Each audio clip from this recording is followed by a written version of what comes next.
Peace, peace, peace upon me, so therefore it's peace upon you. I thought this angle was like mad fitting just because it catches the unk, the dangles. Yeah, we're currently out. Shit. I really had nothing major to say, but more of a reminder, as everything seems to tend to be and point to that direction when you're still climbing yourself, or better yet, when you're still searching, I guess, for meaning and answers and whatnot, and you realize there isn't anything, right? It's just pure consciousness. It is just pure witness. It is pure awe at the end of it. You know, it's like having a child, right? You produce a child and you're watching the child, right? And you're watching the child experience life.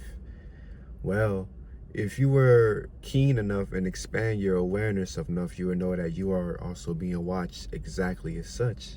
And the being that is watching it is your actual, true, real self, right?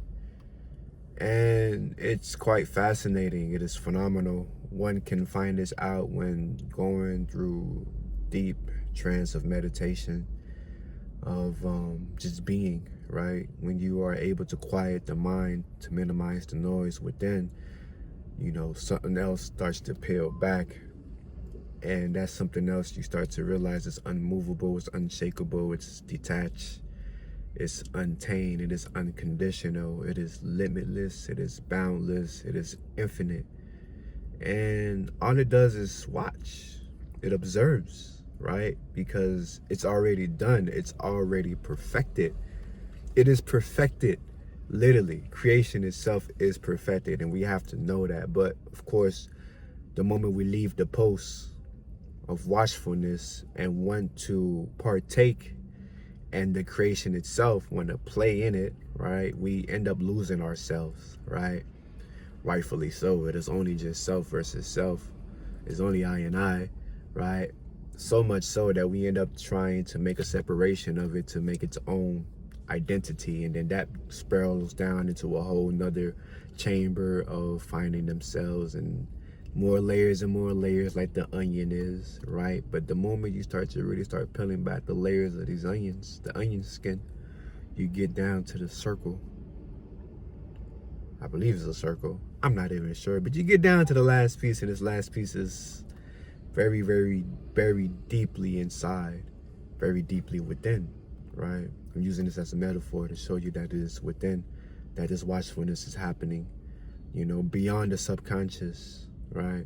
The subconscious and the conscious link together, the plus and negative come together, and it all becomes a neutralization, a sort of a 0 point to which inhalation and exhalation is not being happening at all, but it is like a forever pause, right? A forever pause, and you get to watch it, and it feels extremely blissful to the body when you're able to obtain this state.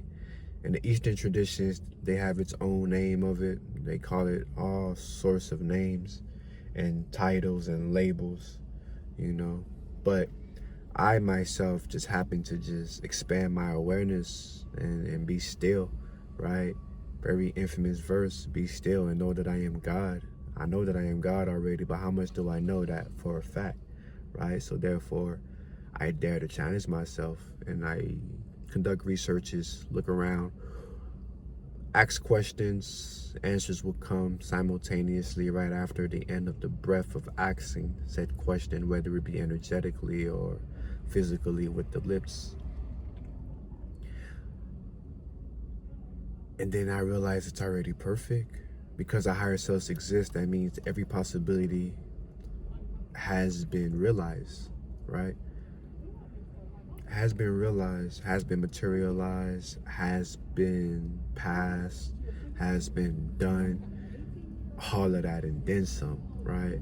So once you like obtain that perspective and realize that, yeah, it's already done.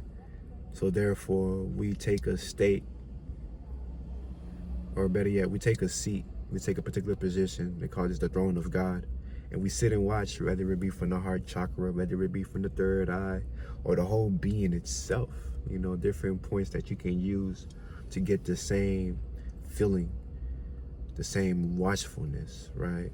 You don't necessarily have to have a child, right? We are all creators, and we create thoughts, we create emotions, we create feelings, we create products, we create friendships, we create language, we express ourselves with it, transmuting energy into the physical material world. So therefore we are all alchemists. Just a perspective to see it as such if you had a hard time seeing it, right? It's fire. And of course that is my response to it all, because shit, it is fire.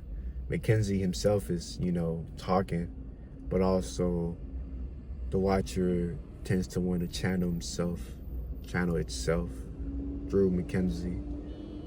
And this is, you know, this channeling comes from a place of all knowing, a place of all resourceful, you know, a place of no second guessing, a place of no right or wrong answers. It just is. We ended it with that. It just is. Peace.